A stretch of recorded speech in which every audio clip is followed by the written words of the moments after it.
Hello? Just checking. Can you hear me?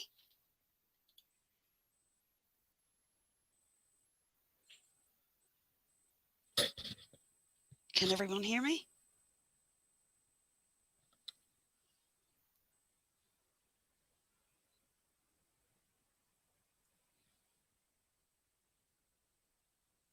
Thank you. Thank you, Jimmy. Okay, so just going to say a few hellos. Have I even got anybody in here? I have. I've got Jimmy, Sagacious, Broken Pieces. Thank you.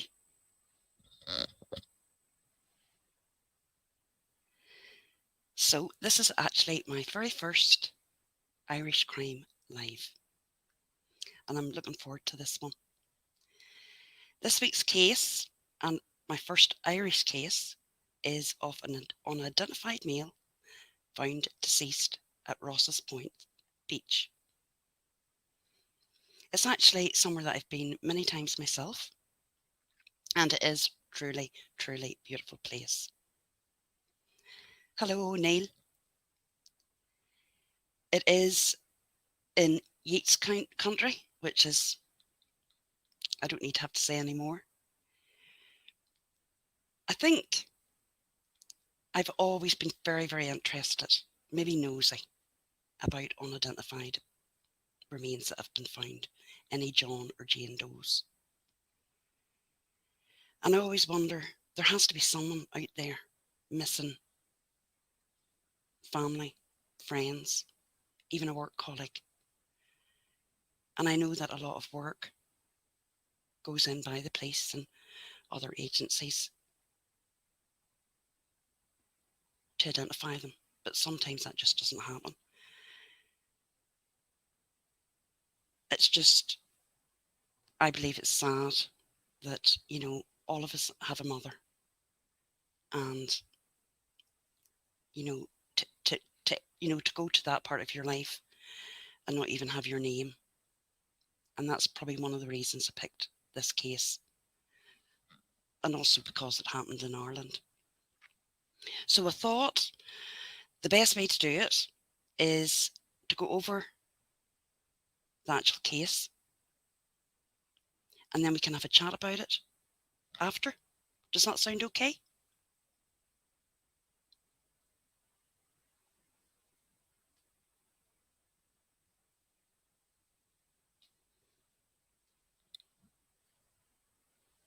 Well, I'm not getting a no, so it probably is a yes. Okay, thank you, Sagacious. So I'm just going to share my screen and get some photos up that we can have a look at.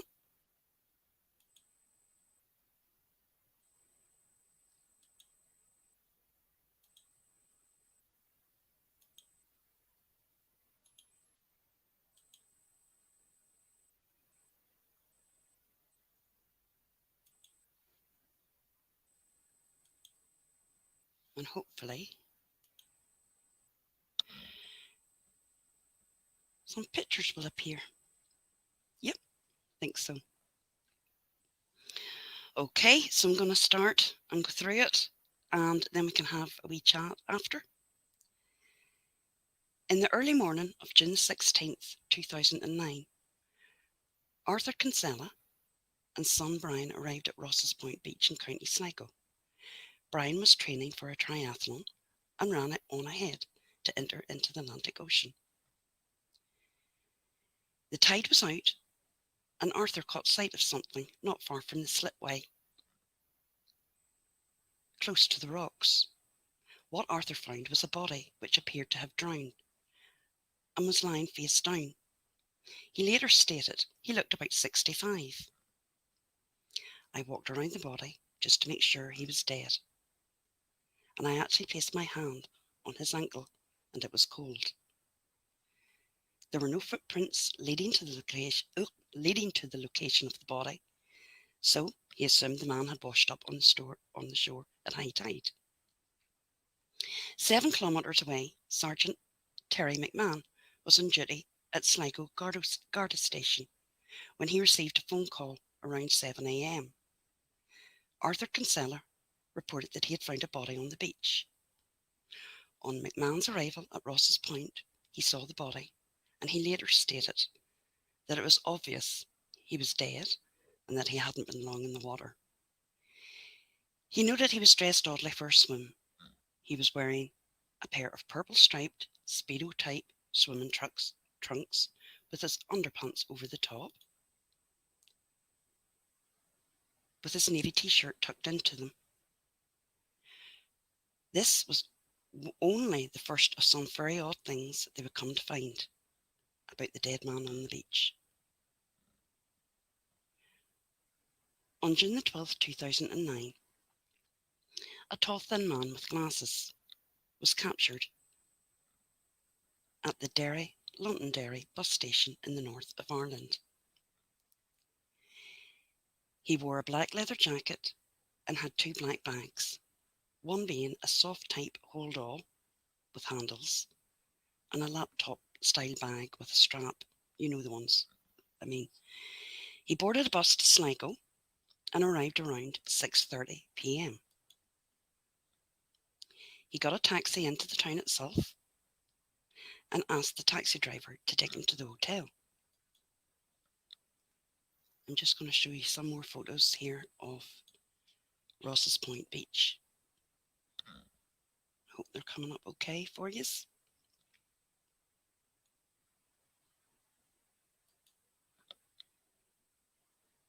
Hello, John. Good to see you.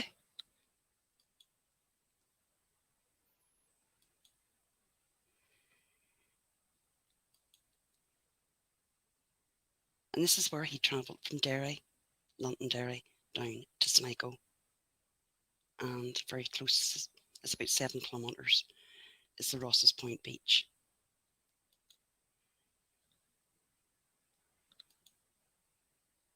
And that's actually the first sighting of him. It's coming up now.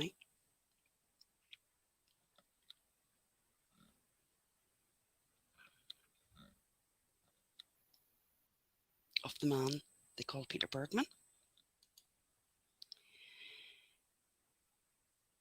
The first was fully booked, and so he then went on to Quay Street and booked into room 705 at the Sligo City Hotel. He was described by the clerk as having a slight frame and greying hair. He spoke with an accent, German or Austrian. It's not actually clear. He gave his name as Peter Bergmann, Einstettlersen, and that's spelled Ainstettersen,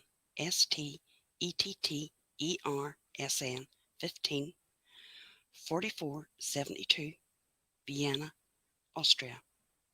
He was not asked for any identification and paid in cash for a 3-night stay. Over the next few days, some of Bergmann's movements were captured by CCTV.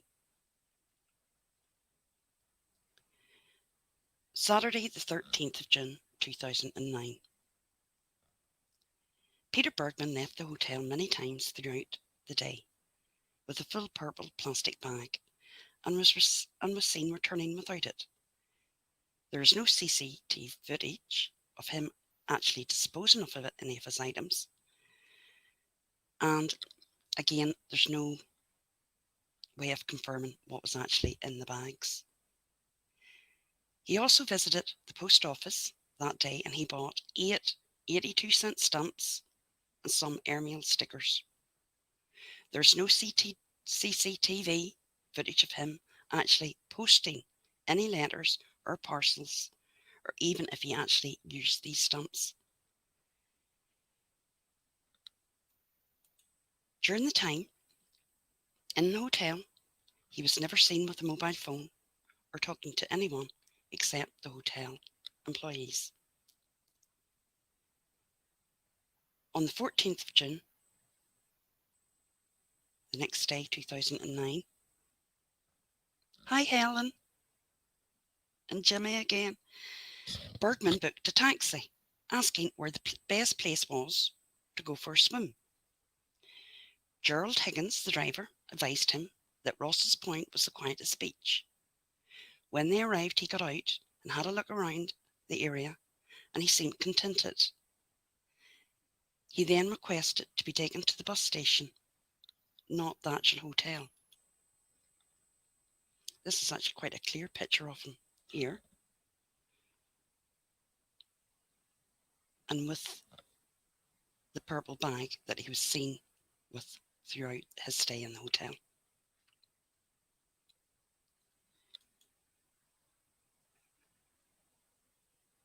just going to see if I've any other pictures. Yep, I have. Bergmann arranged a late checkout with the hotel. When he left, he had 3 bags, including the purple one that he had been seen with prior, but arrived at the bus station with only 2. He was caught on CCTV having a cappuccino and a sandwich. He purchased a one-way ticket on the 2:40 p.m. bus to Ross's Point Beach. He was spotted at the beach by various people and seemed to look out of place. One woman recalled he had his trousers rolled up to his knees, walked with his hands behind his back, and walked barefoot at the edge of the water. One sighting of him was by a young couple enjoying a late night walk around 10:30 that evening. They greeted him and he acknowledged them with a nod of his head. The last sighting was 11:50 p.m. He had a plastic bag and was walking by the edge of the ocean. High tide was to come in half an hour.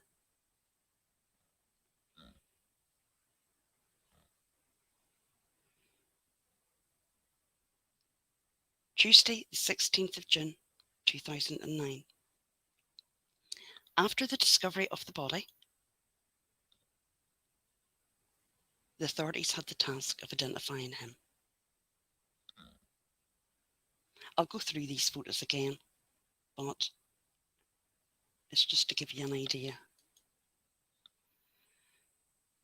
Terry McMahon and his colleagues searched Ross's Point Beach and discovered a pile of clothes neatly folded with his footwear on the rocks. Clothes that matched what witnesses were later to say the tall man had been wearing the previous day. Some had their labels cut out, as had the items that he had been wearing. Strangely, his glasses were never found. These items of clothing are still in a storage box in Sligo Garda Station. There's a label on the lid and it reads, "Clothing, personal items of an unidentified body found at Ross's Point, 16th of the 6th, 09. This is what Peter Bergmann was wearing.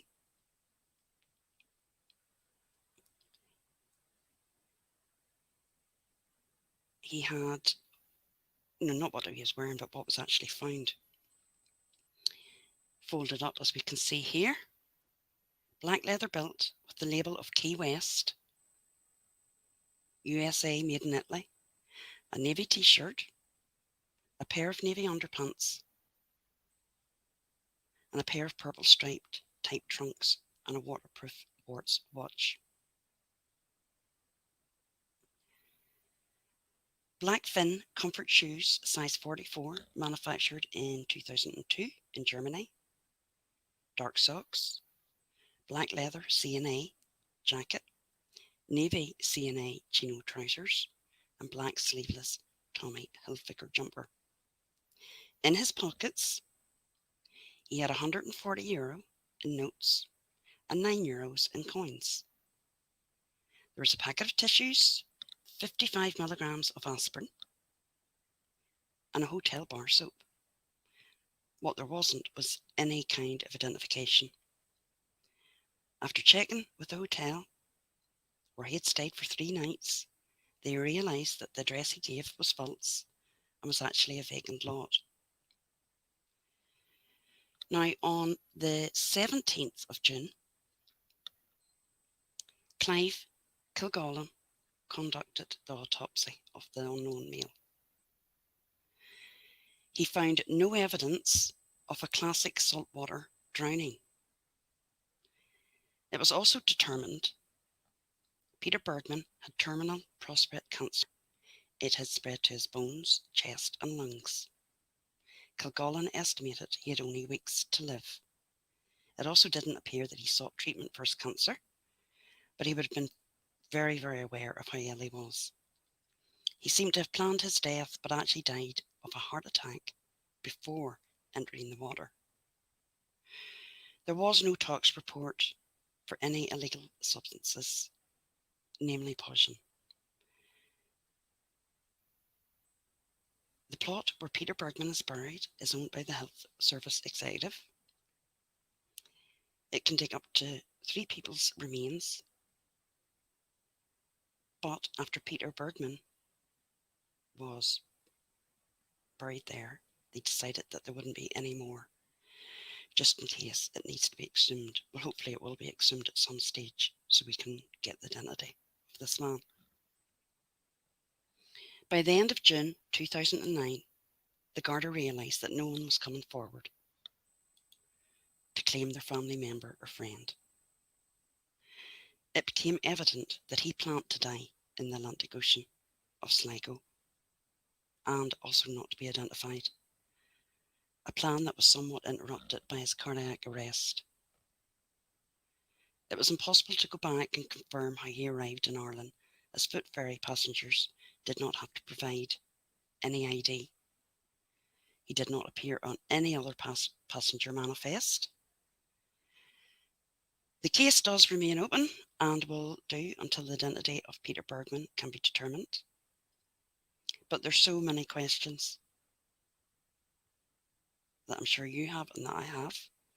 Some being, for me anyway, why did he choose Ireland? Why did he want his identity hidden? Did he ever post those letters? And if he did, what did they contain? Was it his passport? Maybe his bank cards? And who, obviously if he posted them, someone received them. And I think probably the cardiac arrest, it just happening before he went into the ocean. Was that planned? Did he take poison with him? Again, we'll not know. So that's me. I've went over the case, so we can have, I'll just come out of this here. One moment. If I know how to get out of here. And come back here. Stop screen. Yep, that's me back in. So what do you think of that? What's anybody's ideas?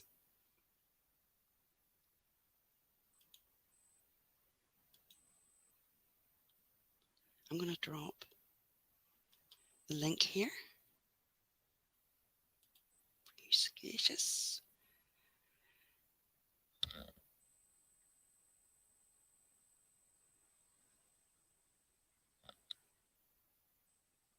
But isn't it strange?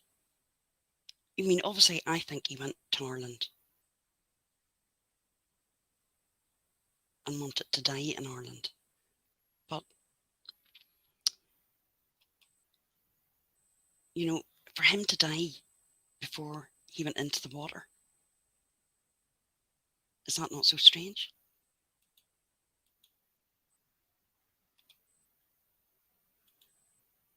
There we go. Hopefully that'll post.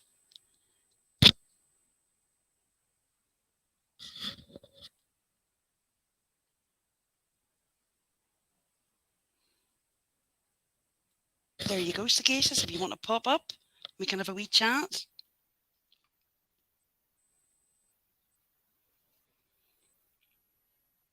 Just going to go back and maybe have a look at, Jimmy Jazz, you could be right. The anxiety before entering the water could have triggered a heart attack. I mean, obviously he was very unwell.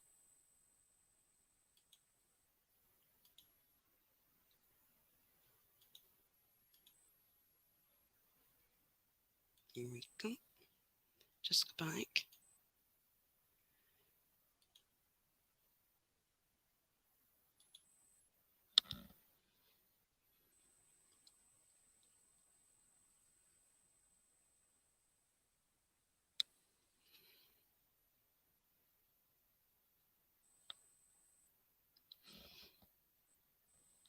he obviously knew he was going to die. So, well, it was June, but maybe at 12:30 at night, it could have been cold.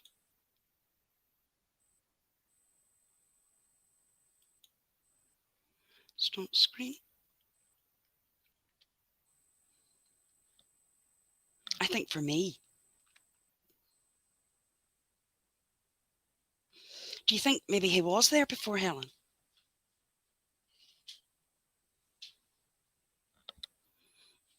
I mean, it is a beautiful part of the country. It really, really is.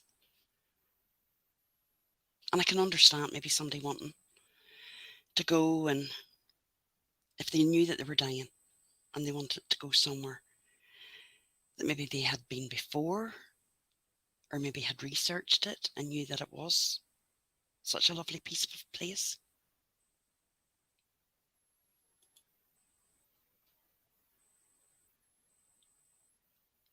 It's hard to know, isn't it, though?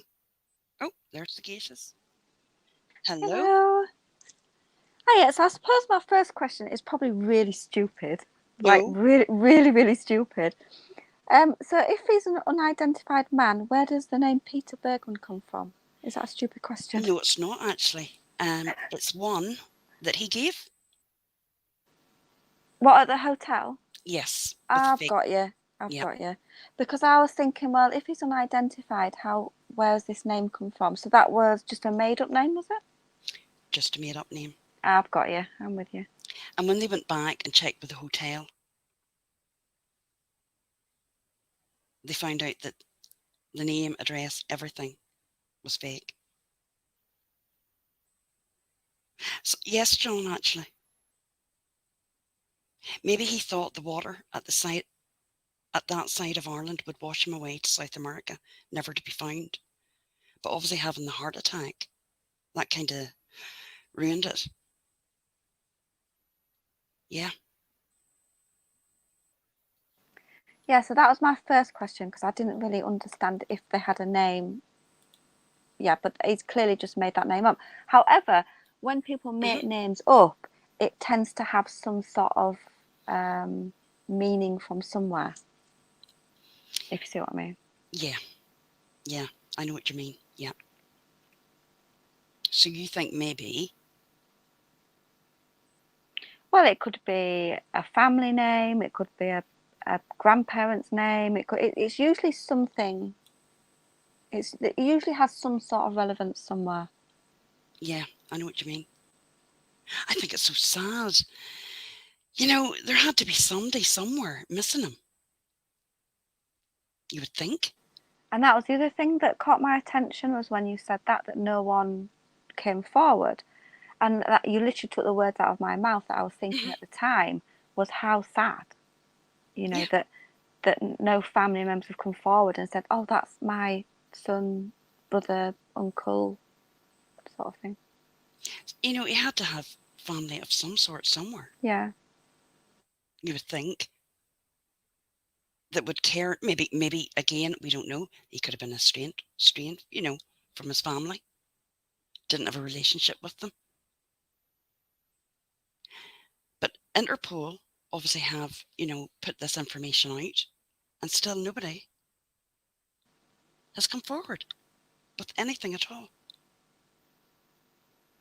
But also what stuck in my mind is when you said about cutting the labels out. Yeah. Yeah. I mean, he went to quite a lot of. And paying cash as well, sorry, and paying cash. So there's no trail. Yeah. And probably what put, a blip in it was him dying before he went into the water. Because he didn't actually drown. He didn't go into the water. So I always where was he found then? On the beach? on the On the shore. edge of the water. Yes. Okay, He had obviously taken his clothes off. Ready to go in. Yes. Yeah. And he died before even entering the water. Right. And that itself is strange, isn't it? It's very odd. But I always think things like that anyway. You know, there's plenty of Jane and John Doe's, and Mhm. but I think to plan that all out.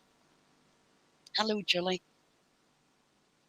I think to plan it all out and then just to die the way he did. Yeah. You know, was it fate that his body was found? I don't know. Mhm.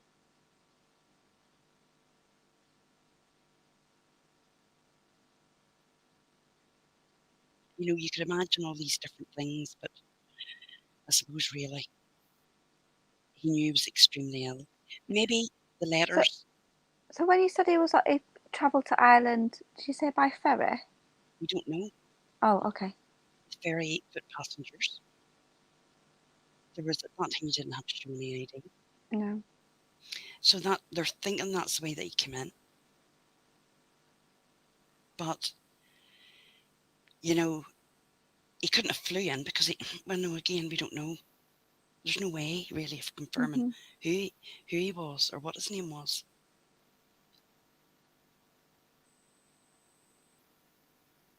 It's a strange one. Yeah. I'm trying to get the pictures back up again. Not very good at this, Acacia's not. So these pictures is obviously stills of some CCTV from the hotel. Is there any active, you know what I mean? Is there any CCTV that's a video, or is it just stills that are out there? No, there is video, but I wasn't sure how to actually record it because Yeah. there wasn't actually any from, you know, the Garda that I could find Yeah. myself. So it would have meant me taking maybe someone else's. And presumably there was nothing. I mean, presumably they checked the room that he checked into. I'm guessing there was nothing there at all. Nothing. Up, everything cleared out. Yeah. Oh, Helen googled Peter Bergmann. He is an American actor born in Cuba. Oh. Maybe an actor he admired. Yeah. So that's possible. As I say, when people make up a name, there's usually some relevance somewhere. It's Yeah. generally just not out of the blue.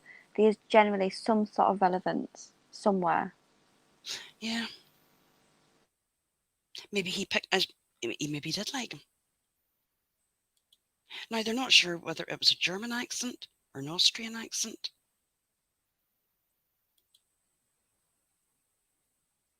It is beautiful though, isn't it, when you look at the pictures? Yeah. I can understand wanting to go there. But the way, it's a very Yeah. lonely death. Yeah.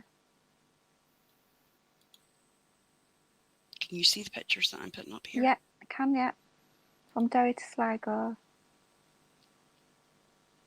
I've actually been to that beach and it is beautiful. There's no doubt about it. And there he is. He had only 2 bags. So he obviously checked And into the that's the hotel. hotel. That's the Yeah. hotel. Yeah. Checked into the hotel.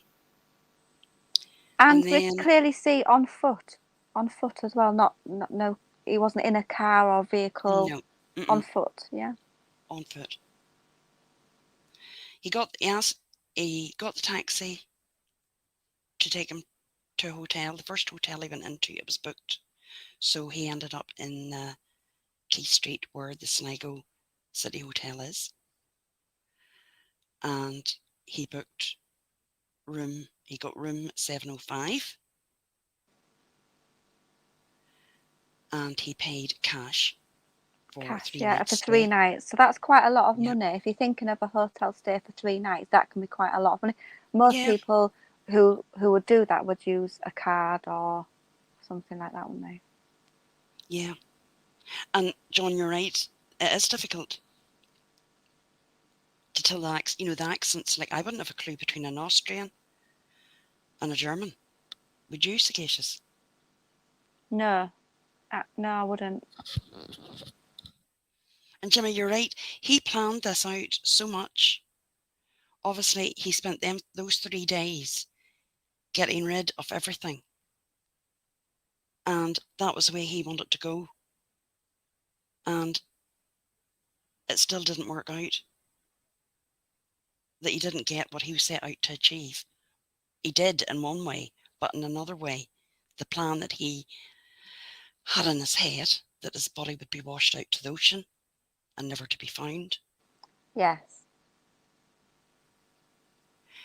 I mean, I thought of the poison. Did he take something when he was at the beach? I don't think so. I think he just had a massive heart attack. Yeah. An unexpected one. Now, there is, CCTV of him in the days prior to his death. But he seemed to know not to show where he was disposing of any items. There was none that showed where he, what bin he would put something in or how he got rid of things. So maybe was he aware? Obviously he was aware of the CCTV. Clearly a smoker there. Yep.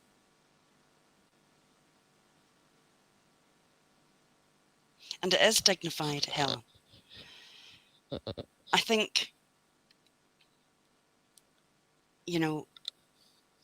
even though he didn't die the way he wanted to,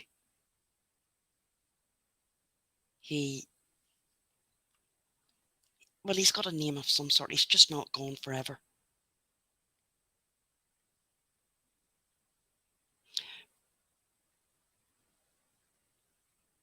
Oh, look. Yes, Helen. The letter could be goodbyes to family. Oh. Or winding up his private affairs. My fans are in again. Sorry about that. Yes, of course. No, look. They follow me everywhere. I'm sorry, No. I know they do. They must like you. I know. Definitely they like you. Sagacious, they definitely do. Oh, yeah. Well. What can we say? Anyway, moving on.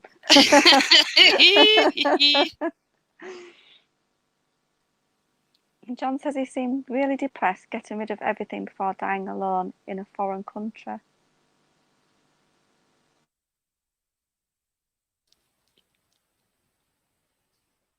I know. I think it's just so sad. And Jimmy, walking out into the sea is quite a common suicide method. It is. It is not a quick way to go. And maybe there is a bit of romanticism about it. Yeah, I was about to say that it's hard to talk about, but I suppose it's a place of beauty in a way. So it's, do you know what I mean? It's like you see that place of beauty before you go, sort of thing. Yeah, somewhere beautiful. And yeah, John, they're everywhere. Oh yeah, John will look after you though.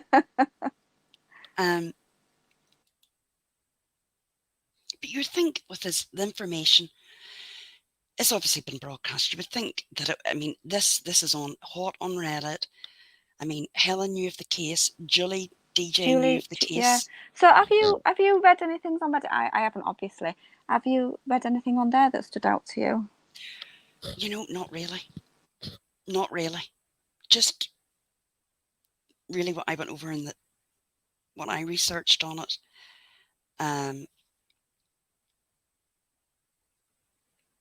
Not really.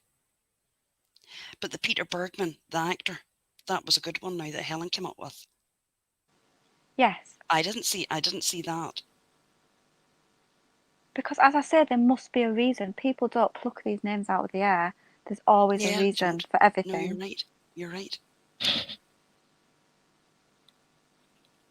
And he was very, very ill. I mean, he only had weeks to live when the autopsy was done.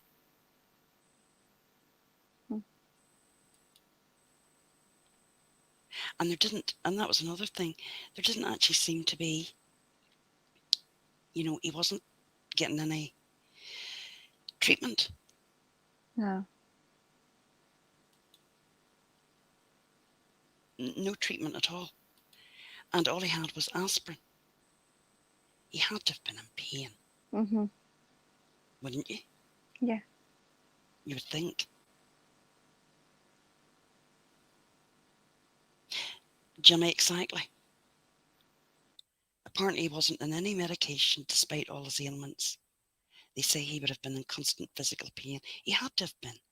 Yeah, yeah.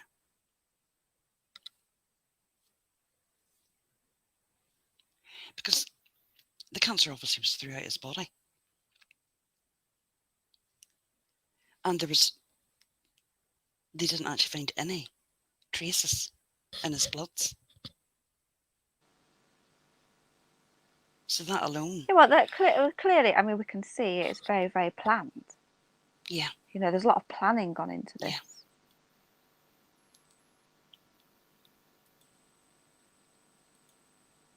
And maybe he did send those letters.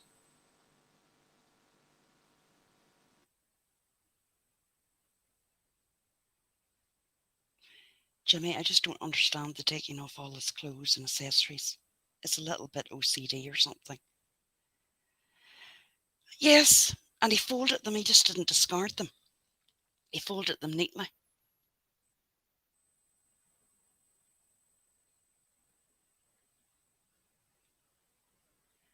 You know, and clearly fairly affluent, enough to pay for 3 nights in cash, and had quite nice clothes on. yeah, So I would say had money. yeah. Because to finance that trip, you know, it would have taken it would have taken quite a bit of money, and then coming and staying in the hotel,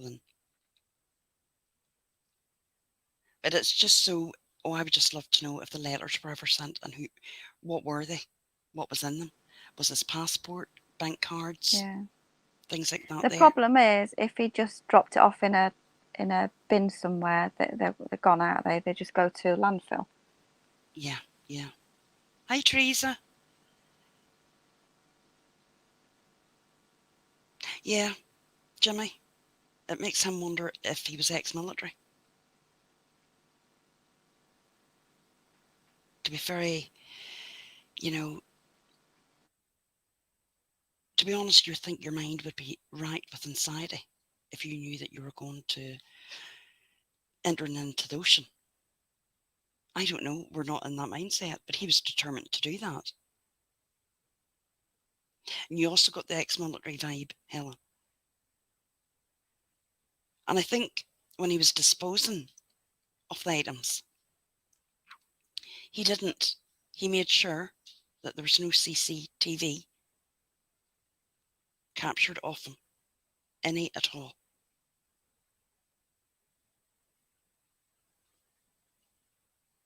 So he was very aware of it.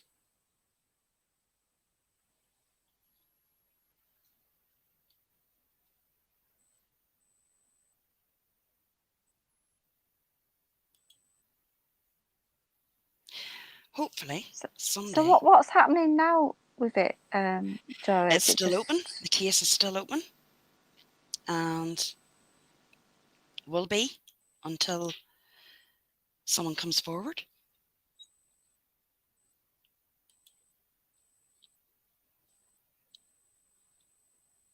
I do hope. I really do hope somebody does come forward. But all you have, when you look at the DNA, the DOE networks, there are so many.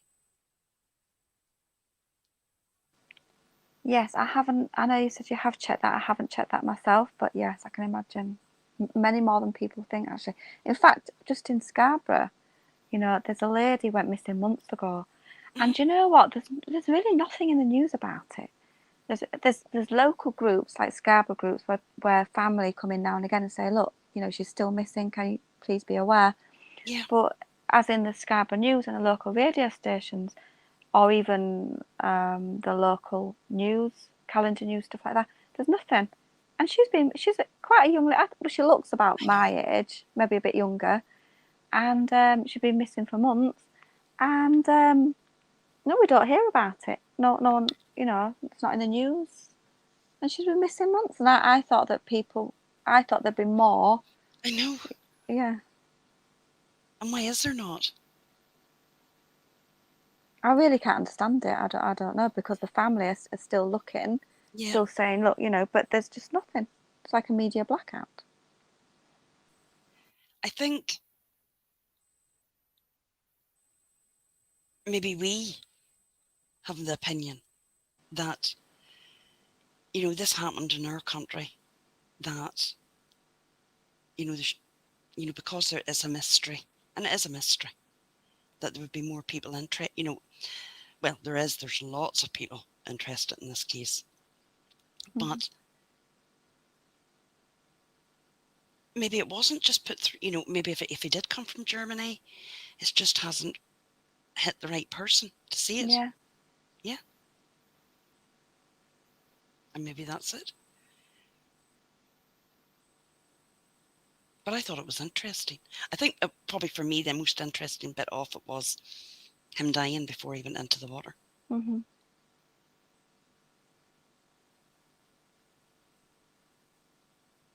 What's that, Teresa? Jimmy Jazz, do you have your own channel at night? And Jimmy says, Teresa, how do you mean? I don't know, does Jimmy have a channel? I don't know. I know Vinny does. Yes. Yeah. Vinny does. He does Vinny vids. Yeah. Oh, she says, I think I've watched you at night if you're the same person. I don't know. Don't know. Maybe Jimmy, do you upload to your channel?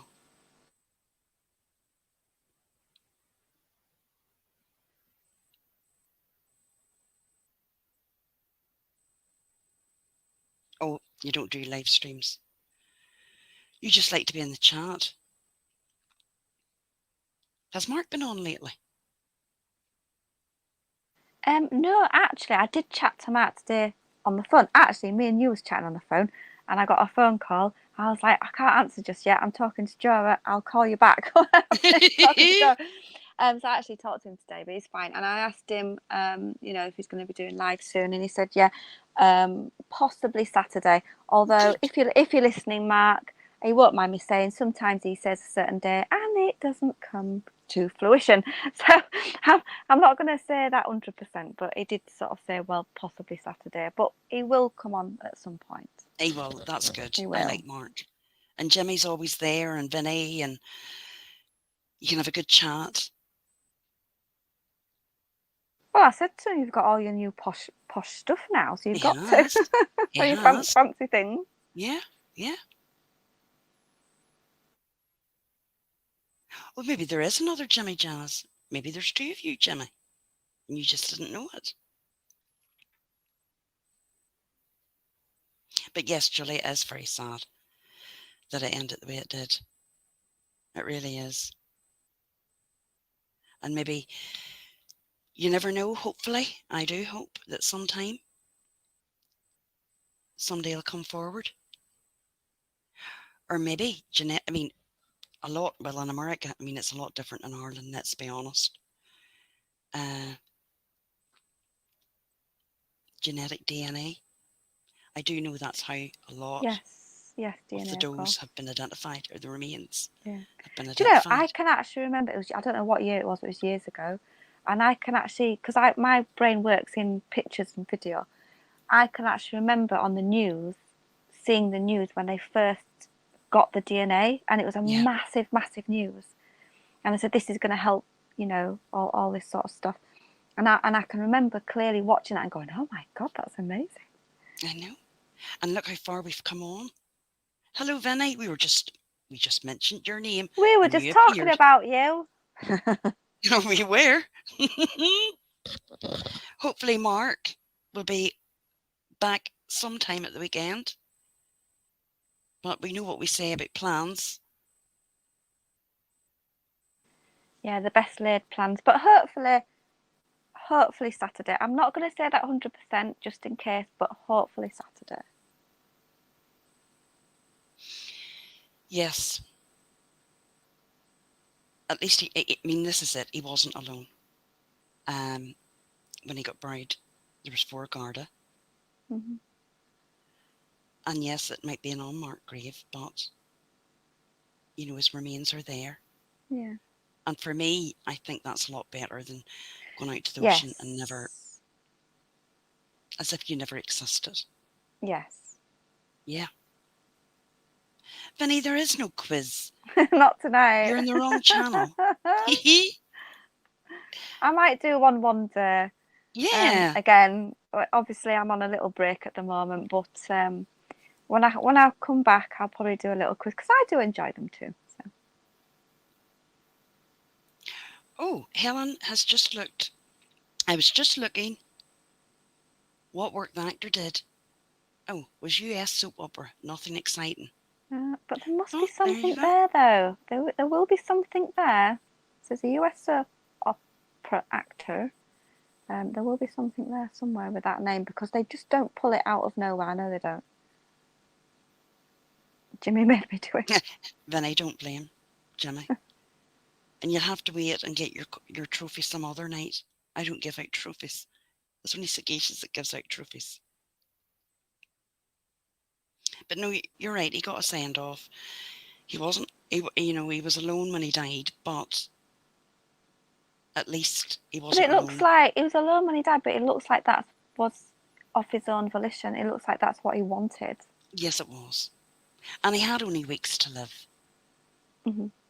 But again, he must have been, as Jimmy said, he had to have been in such pain. And yet to have nothing in his bloods, no cancer treatment. Like it's, I mean, imagine the pain of that. He knew that he was at the end of his life. And maybe he didn't have anyone where he lived. Maybe that was it.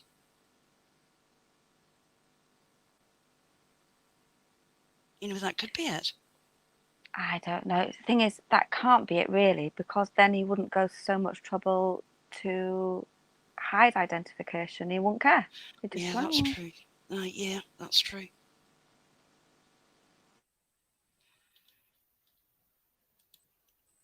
Oh, Vinny. It did look sad. It did, John. But he picked the best country in the world, in my opinion, to come to, and the most beautiful place at Ross's Point Beach. You couldn't get nicer than that now. Yeah, Helen, he wanted to go on his own terms. And sometimes that's really, really important. And I know this is going off subject, but there's that in, is it Sweden? I always get them confused. I think it's Sweden, where you can go and legally end your own life because on your own terms. Which it's not legal in the UK right now, but there's certain places that is legal. Digitus. I think it's called Digitus. And it's in Sweden. Yes, Dignitas. That's it. Yeah, that's the one. Yeah. Switzerland. Oh, Switzerland. I said Sweden. I always get them two mixed up. I know. Sorry. Sweden and Switzerland, and they're two completely different places. But yeah, but why would he not go there? Yeah. Maybe he didn't have time. Because it is a long process. It's not just a quick process. You just don't check yourself in, and it's not, obviously the doctors and physicians, it is a long process. Maybe he didn't have time. I mean, I actually know from someone from Scarborough that went there and did that. Oh, do you? Yeah, they were very, very poorly, and it was with the family's consent. Right. And it was very well planned. It was family's consent and everything like that. And there's goodbye messages on Facebook and stuff like that. And it was all planned. And it was, like Helen said, it was on his own terms. He was very, very poorly, but it was on his own terms. He had a really nasty, I think it was a bit like MND, something like that, motor neuron disease. Oh, and and he just didn't want to go through the process that way. He wanted to go in his own way.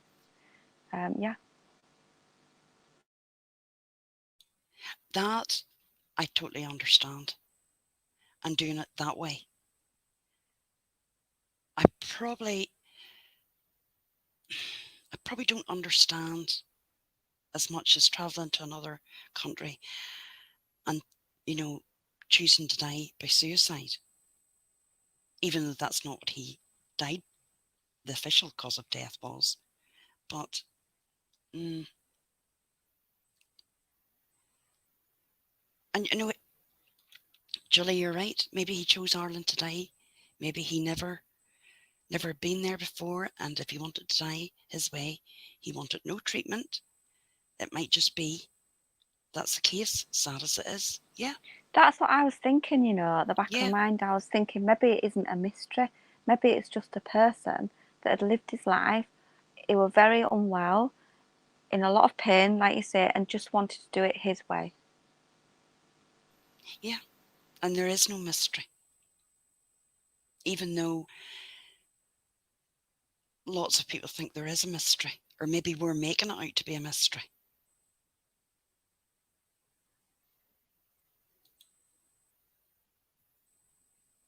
I think any unidentified death like that and choosing to dispose of everything that he had and the fake address and the fake name, yeah, you always will have questions. And maybe he's told his family that, look, this is what I want, and I'm going to send you some things through the post to sort out. But I don't want you to claim my body. If it ever, if his remains ever does come. But maybe that's just it. Yeah.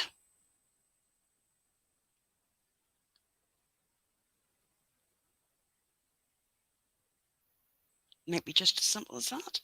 It could be. And John says he didn't want to die in a hospital or hospice, that's for sure. And I get that as well. Yeah.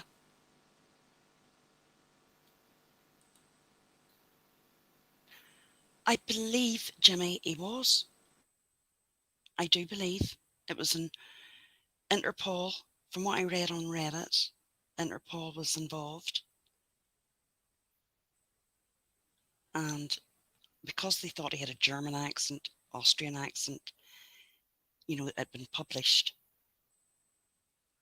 in papers over there. Still nobody. But then, when they done the autopsy as well, he had lost a lot of weight. It was, it was determined that this man had lost a lot of weight. He maybe didn't even look like himself, sagacious. That is true, because when people are poorly, very, very poorly, I mean end of life poorly, they don't look like they did maybe 5 years ago. Yeah. Julie, did you see the man who owned the tin fruit smell company? He went over to Switzerland when it was documented, and he had the start of motor neuron disease, and he ended his life. Yes, I did. Yep. I watched that documentary. And yes, do you think was it a bit morbid? I think it was actually very brave. It was morbid, yes, of course it was, but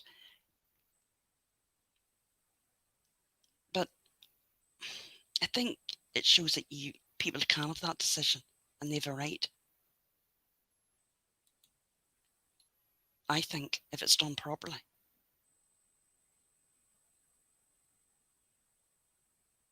What do you think? I think for things like that, I think it's a good thing, and I think it should be legislated with a lot of, there's got to be a lot of things going with it, but I think it should be legislated. I personally saw another documentary where a young lady, she did it, and it was from mental health. Now, I don't agree with that. She wasn't poorly, there was nothing medically wrong with her.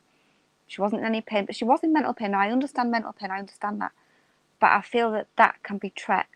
Where, there's certain cancers when it's so far gone, there's no treatment. When you get to that point, they just say, look, there's just palliative care, there's nothing we can do.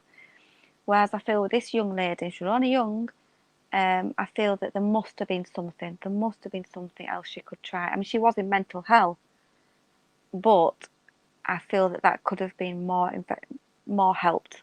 So, yeah. Yeah. More bravery in what he did was that famous author. Oh, yes. Who was with him? He's passed now as well. Yes, I know who you're talking about. Oh, his name has just went right out of my head. Do you remember, Sagacious? It wasn't that long ago. What's that, sorry? There was a famous author, Oh, went to Switzerland. yes, I do. Helen, would you not know? I do know who you mean, absolutely. Again, my brain works in pictures and videos, so I can see a picture of him. But I know, I can see him sitting and I he's got can't. a beard. Yes, Yeah. yes, yes, Mhm. yes. And he had actually, there was a few documentaries. And it was actually very sad. It was sad, though. It was.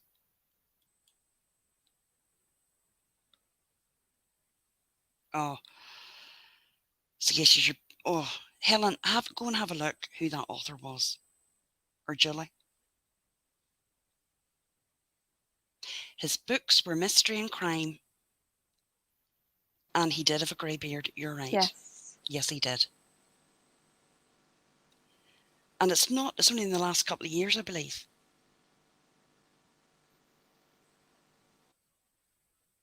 No sherry tonight, Vinny. Sorry. No sherry. Maybe a baby sham.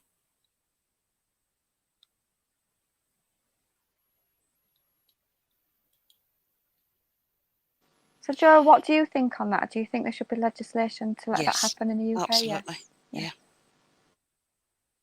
Yeah. Absolutely. I think people like my mother would say, oh, no, because they don't really understand that it's just not somebody coming in and, taking you out. There's a process. You have to be, you're going to be, you have to have a terminal illness. Well, And that's you the have to thing. make the I think there decision. has to be Yeah. so many rules with it. I mean, so many. I mean, literally, maybe even like get it signed off by 3 doctors, maybe even 4 doctors. I mean, you can't Yes. just do it with one. Obviously, there's the counselling you go through before and stuff like that. To make Yes, sure. that's right. There's interviews with the family. You have to interview the family and say, are the family behind it, and it's not just a case of just walking in and going, okay, I think there has to be a massive process. Yeah.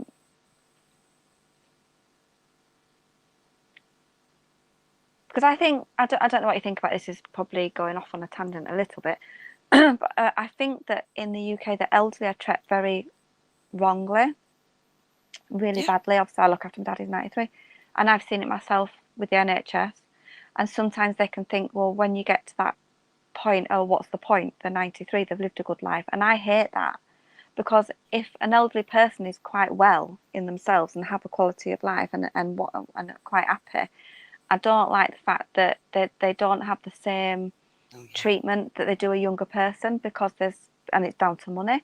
Because so if it's down to money and there's a certain operation and there's someone that's a 25-year-old or someone that's 93, they're going to give it to the 25-year-old. Now, I think that everyone should have the same treatment regardless of age, and I think that our elderly do get treated very badly. So yes, it's off a tangent, but I don't think you should write people off just because of their age or something like that. Absolutely. And it goes back to my dad in his 80s. He's 93 now. In his 80s, he had a fall. So that was my experience, and took him to the hospital, and he broke his ankle in many places and dislocated his ankle.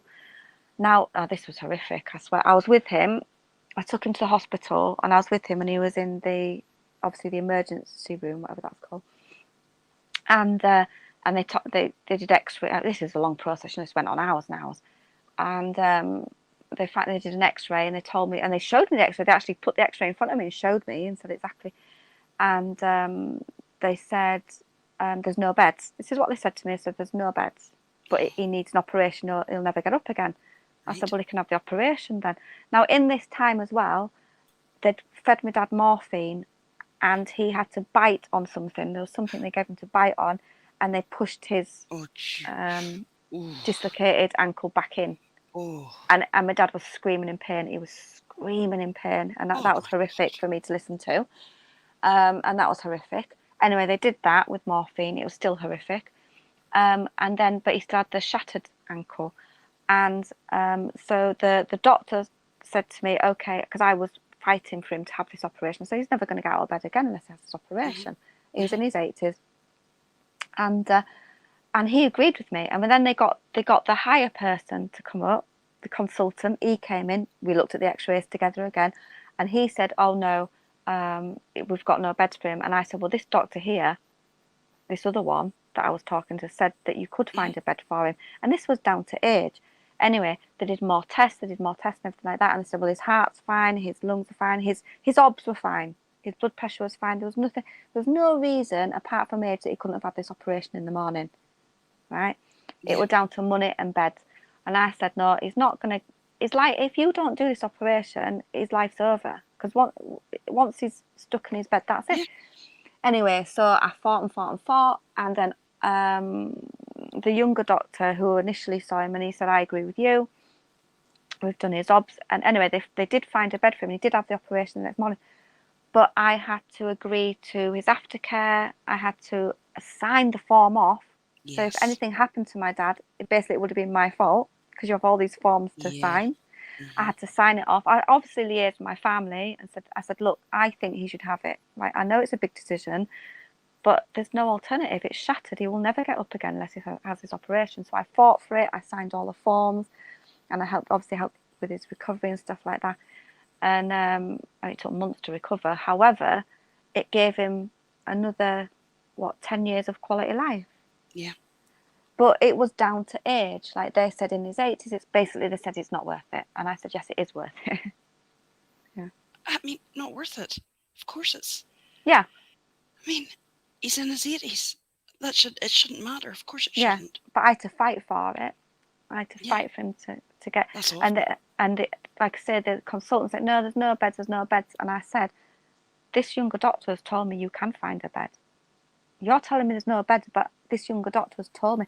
And the doctor and this consultant were arguing together about it.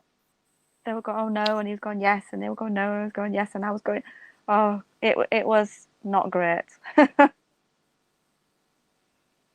Oh, Julie. Just gone through very recently, and Julie, got tears in my eyes. Yeah. Because there's not one of us will be unaffected by this. Whether it be our mum or dad or anyone really. Yeah. Yeah. But I knew, Helen, I knew that his obs were fine. He's quite healthy for an elderly man, really. And I mean, what was my options?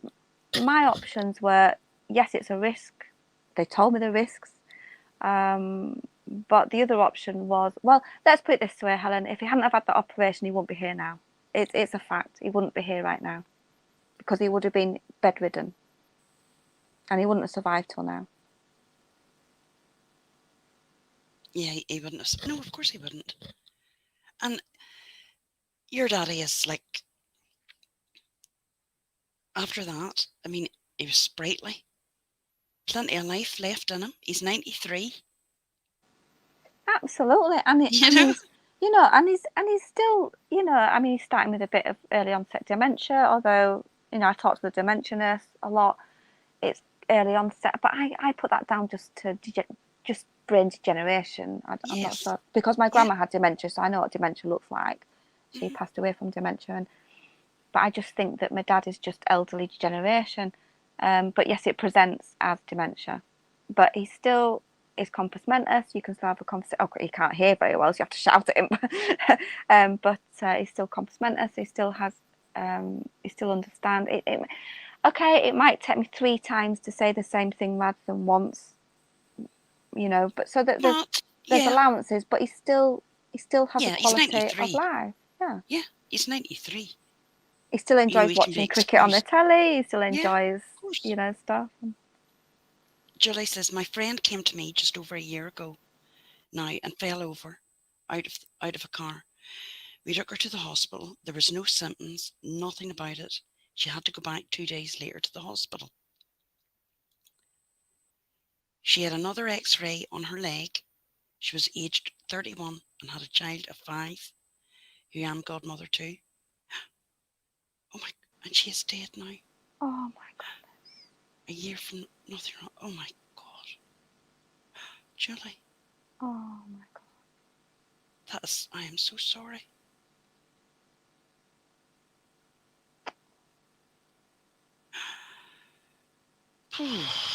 You see, she was full of cancer everywhere, and there was nothing they could do. So when it's your time, it's your time. Yeah, but it scares you. Mm-hmm. And it's so sad. A young woman of 31, her But you full have to life. fight for. I was going to say I fought for my dad, but you have for the youngsters as well. I count 31 as a youngster. Yeah. You have to fight for your treatment. For everyone has to fight for the treatment. You have to say, look, because you get fobbed off because, you know, you have to say, look, no, and oh God, it's just so, I don't know. It is. Oh, Jimmy. Sagacious, that's what you phoned Belfield about, wasn't it? Surprised he wasn't creepy towards you. Oh, Alex Belfield, our conversation with Alex Belfield, I don't know if you know who that is. He's a YouTuber with thousands of whatever.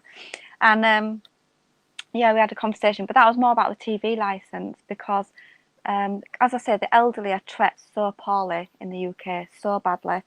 And it was just about the BBC TV licence, and over 75s used to get a free TV licence, and now over 75s have to pay. So my dad pays for a TV licence now, it's about £150.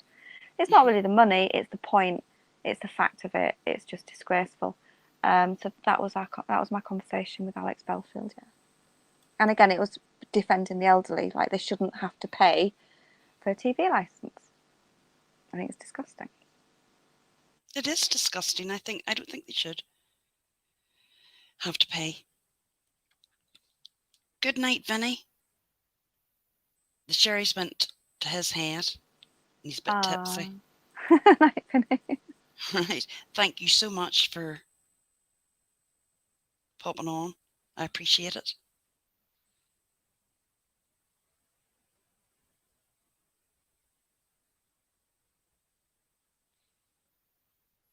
Oh, What's Julie, Julie you're saying now? amazing. Breast. Oh my God, Julie. She knows that I child meant to would say need breath. for nothing. I will make sure as long as I have breath in my body, I know she is at peace. And now that is the main thing. Yeah. And she definitely is. She's at peace. But, oh, robbed of her life. Really? Robbed of her life.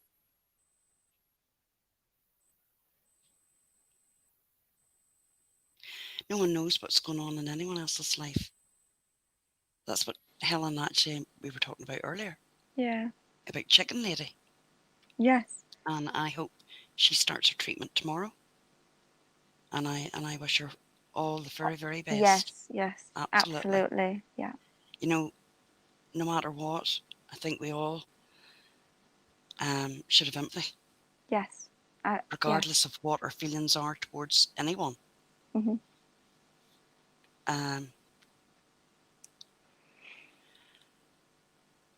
And even Bobbles.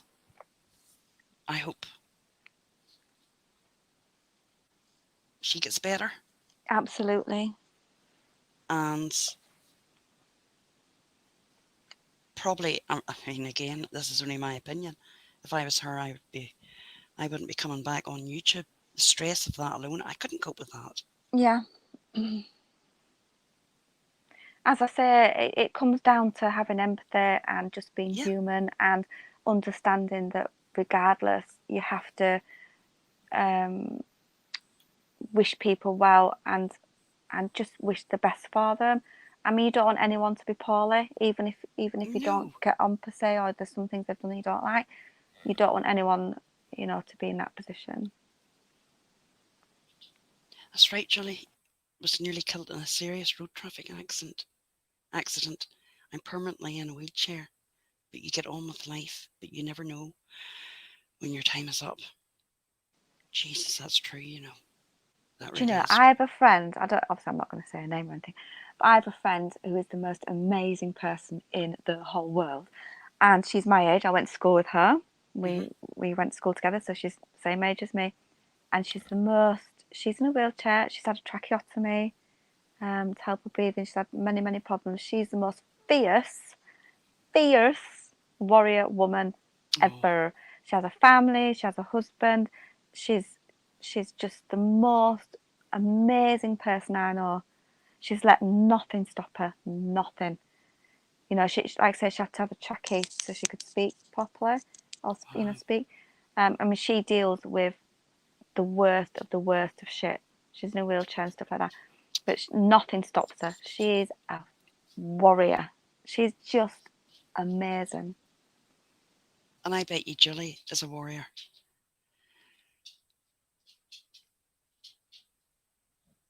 I'll tell you what, she has boys, right? All her kids are boys. She just gives them a look. All right, mum, yeah. She's she is like, Bring it on. believe me, she is amazing. She has her boys in line. She has her husband in line. She is incredible.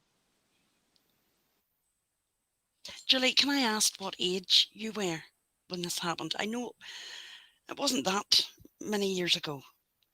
Or no, not what age, how many year. I'm not going to ask your age, because um, you know how many years ago it was. Was it only a couple of years this happened to you?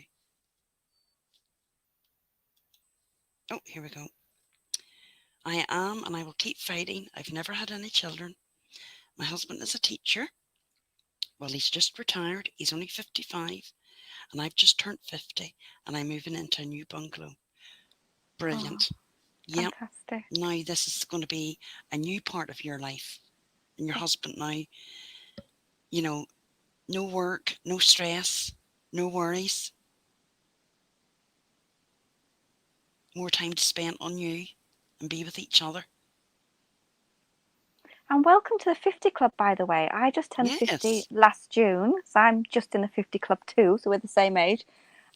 So welcome to the 50 Club. Yeah. Oh, she is a warrior. Julie is a warrior.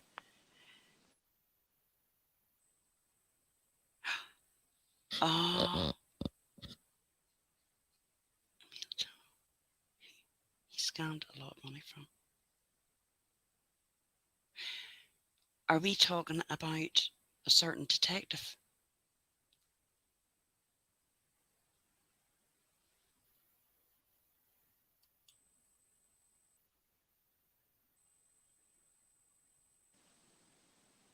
I believe, Julie. But You are the 15 and stress wish and me the happy worry birthday. of,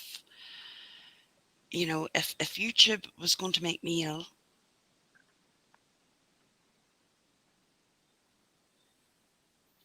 yes, yeah, Julie, of course I remember. Yeah, I do. It's all coming back to me now. Yes, it is actually. Yeah, that's right. Oh. Do you remember, Julie? I think so now, just as we're speaking right now, I think I do. Yeah, but no, do things that you enjoy in life.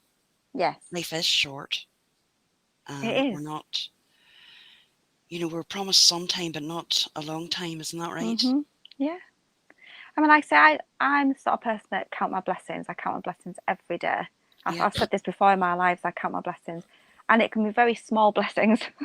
It can be just, I've got a roof over my head, I've got yeah, beautiful children, I've got grandchildren, I've got heating on, I've got food in the cupboard. I mean, it could just be very small blessings. But I do count my blessings because there's people that don't have what I have.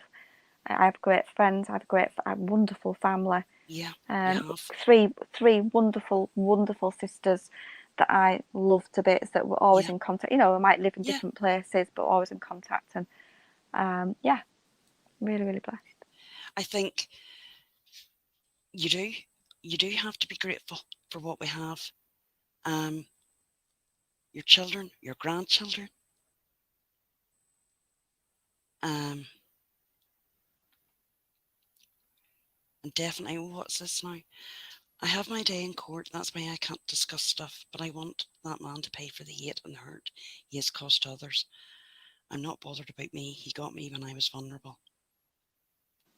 Do you not think that's when people get strong? I was talking Yes. on Helen's live earlier, and one of the reasons that I fought for school was not just for my child, it was to, I didn't want any other child who were generally poorly to go through what my child went through. So you tend to get really strong, not just for your own family, but to stop it happening to someone else. That's when you get really strong. You're like, I'm not Yeah. going to have this happen to somebody else. Yeah. And you're right. Yeah.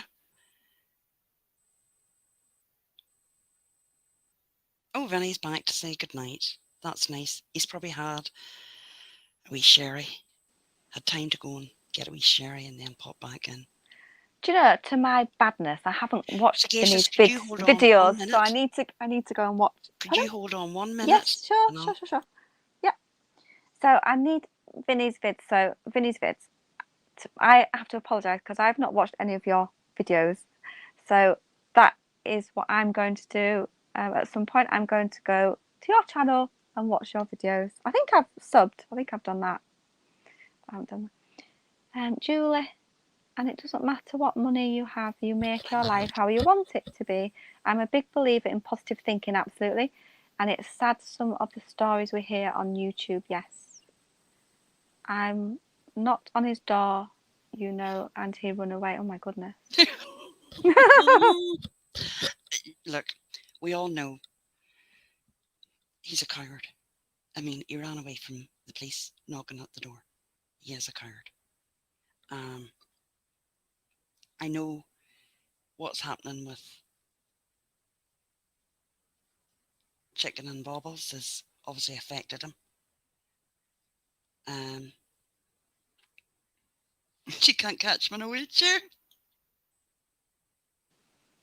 Oh, bless. But you know something?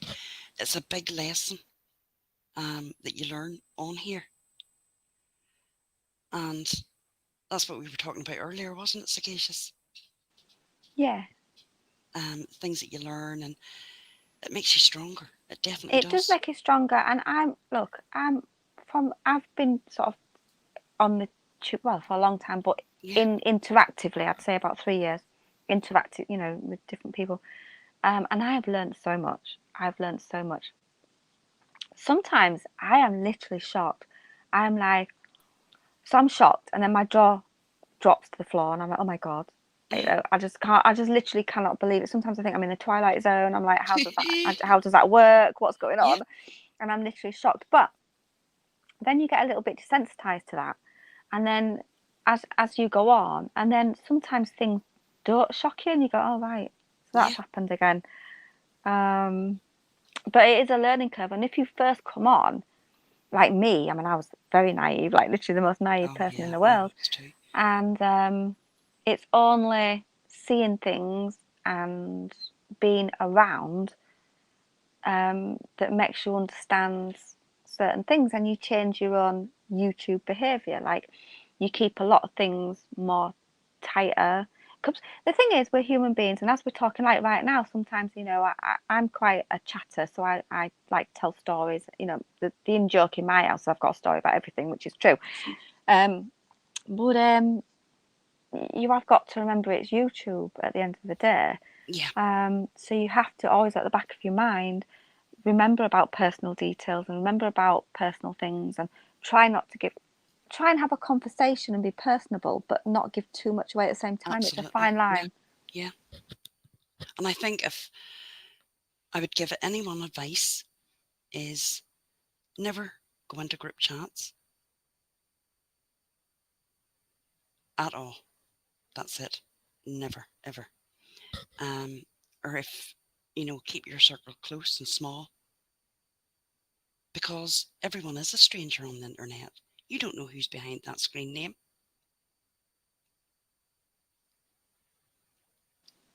As I've said many, many times, You if know? you've got like a real Facebook with your friends and family on, Yeah. I wouldn't have anyone from YouTube. They could be the nicest person in the world, and I'd say don't have them on your Facebook if Yeah. it's your real Facebook and your friends Yeah. and family on there. Nobody. I'm not picking people out. I'm saying nobody at all. You and I, Jora, I think, you No. know, you are probably the closest person to me on YouTube. Yeah. And we still understand that we don't want to be Facebook friends. But because Yeah. we get it. Totally. And there's lots of questions and things I wouldn't even dream of asking you. It's none of my business. We can talk about lots of things, interesting things, but I don't need to know everything about you. That's, I think it's okay to be like that. There's nothing wrong with being like that. I think when you first come onto YouTube, as you go along, you get older and you get wiser. I certainly have. Oh, yeah. It's only taken us 3.5 years, but sure. Yeah. And And also, the other thing yeah, I've learned, Jora, as well, is that I don't need to comment on everything. Sometimes I can just listen, yeah, take it on board. yeah, 3 years ago, I used to feel like I had to comment on not everything, but like say, oh, I was the well, same. Yeah, but I'm learning now, and I still find it difficult. But I am learning to just sometimes just watch and listen. Just watch and listen, take it on board, listen, yeah. open your ears rather than your mouth, sort of thing. I mean, we love talking. That's why we're on YouTube. Let's be honest. We love a talk. We all like a wee bit of a gossip, if we're honest with ourselves. A wee bit of drama and a chat about our true crime. I think that's how most of us have met, was through the true crime channels. I But think I'm going that's to be quite absolutely right. honest Yeah. here. If I want to listen to true crime, proper true crime as I would call it, I have my podcasts. I wouldn't go to Mhm. YouTube. I like my true crime to be boom, boom, boom, boom.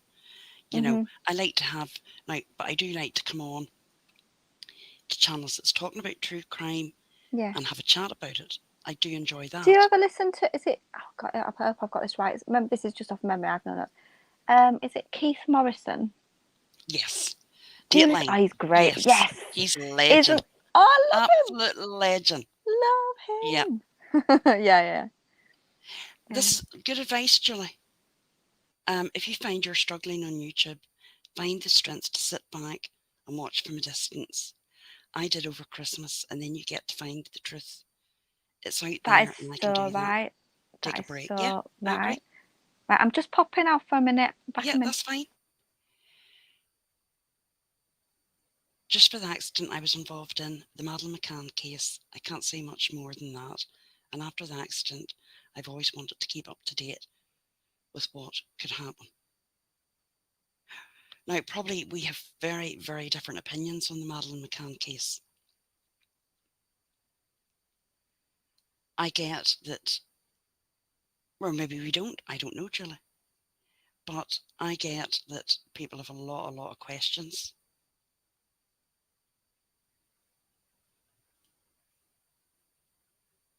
For me, again, I think it's been made out to be, there's a lot more, there's blame put where there shouldn't be blame. That's all I'm going to say.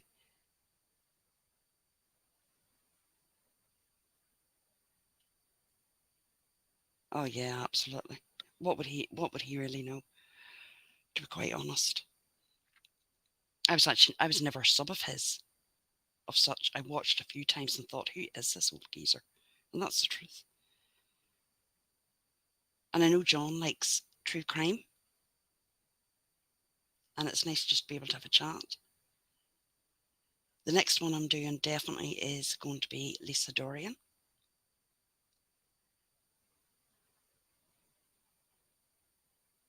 And I think hopefully next week on the coffee time, I'm going to get Laurie's life stories on for a chat. Oh, So I that should like be good. Laurie. Yep. I've just come back. Sorry, I've Yep. just heard you say you're gonna have a chat with Laurie. Yep. Oh, great stuff. Find out all about her and her life and her channel and just have a nice chat. Bit of a gossip. Because, and why on earth, how she managed to get into this community. Yeah, I'm really pleased to have found CJ and Laurie because I really like them, and Yeah, I just like I just like going there. So it's nice to find new places it to go is. that you I actually agree. enjoy. It is, absolutely. Hmm. CJ's brilliant. And Laurie, I like listening to Laurie. Yeah.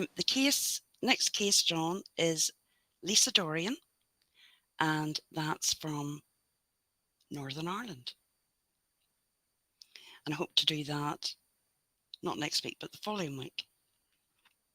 I'm just starting out. And I think Do when you you're think starting out, do you think you're gonna keep to Thursdays, or yeah, are I you gonna might do if I do. a regular day and time, or is it I just think I might. yeah, I think I might. yeah? Keeps it simple, doesn't it? Well, also not just that, but it also makes other people who are your friends aware of when you're on, so they can avoid that time. So they can say, "Oh, well, that's Jora's time. Oh, That's look, your time." And again, look, I'm not expecting a big channel.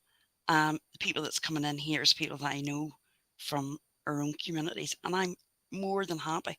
I'm delighted that I even got one person in here tonight. But it is nice to come in and have a chat. And as I go along, I'll get more confident because at the start you do get, you are nervous. Of course you are.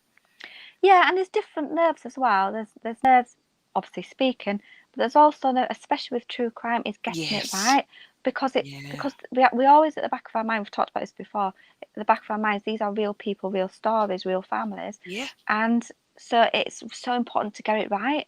Yeah. You know, But so that's like an yeah, added pressure, if you like. So, definitely. But anyway, um, I'll see you next Thursday, all been well. I'll get Laurie. I'll send Laurie, reach out to her, and she said she would be more than happy to do it. So, oh, and I'll have to get Helen on as well. So I think one week if I do crime, the next week coffee time. yeah, It's a wee bit of a change, isn't it? yeah. Oh, thank you, Julie. Thank you. I appreciate that. Um, Oh. just no drama. Just come in, have a chat, and absolutely no drama. I think sometimes it's nice just to come in and all have a chat. Hmm. Isn't it, Scacious? Yeah, it is nice, because when all the drama's gone, yes, everyone likes a bit of drama, of course they do, but it can get a little bit much, and it can, Yeah, it can. and it It can. really, really can. And so you need that sort of, oh, just, Yeah. I don't want to do that right now. No, I mean, I be honest, it can exhaust you. It really can Hmm. exhaust you. A wee bit of drama's grand. Sometimes it's nice just to sit back and just be able to have a chat. Um, oh, John, thank you. John's super supportive. And I hope Is, everybody, do we know, is Dorothy on tonight? Or I'm shall not I get an actually early too night? sure. No, you'll maybe Shall I get get an an early early night? night tonight. I think she was on last night, but I missed it all. I was in Okay. bed. Um, I'll not be on. I'll not be up late tonight because I'm up at 6 in the morning. I'm going Oh to my do gosh. on a Friday, I go out to my mother-in-law's. She's 90 and she's just starting to get dementia. So she needs somebody with her 24/7 Yes. Scacious. So we all do a rota. Yeah. And Helen has a fantastic channel. It's under Yes. her name. Oh, there's Kenny. Kenny, thanks for popping in. You're probably away to look at the drama. There's probably lots of drama going on tonight and other channels. We're taking a night off from the drama. I was saying hopefully next week I'll get Laurie's life stories in for a coffee and a chat. Um, so everyone, thank you so much for being here for my first Irish crime. Thank you. Thank you And for having me. Yes, no, thank you, Sagacious. You're a saviour.